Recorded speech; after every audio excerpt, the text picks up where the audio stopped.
Assalamu alaikum. Storytelling. Sheeko. English is Somali.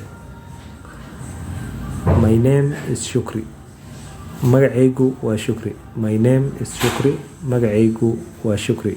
I am a student. Waxaan ahay arday. I am a student. Waxaan ahay arday. I wake up at 6 a.m. every day.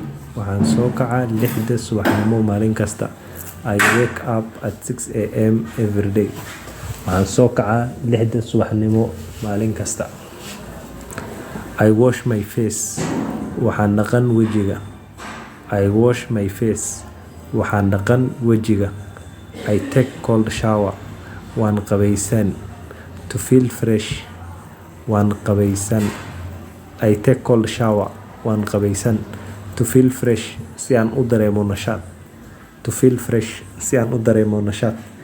Then I have my breakfast. Then I have my breakfast. Kadibna waan qurcani. Then I have my breakfast. Kadibna waan qurcani. I start getting ready to school. I start getting ready to school.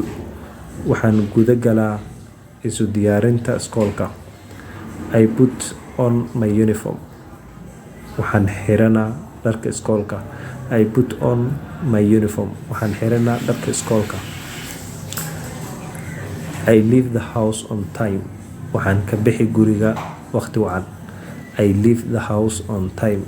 Waxaan ka bixi guriga waqti wacan.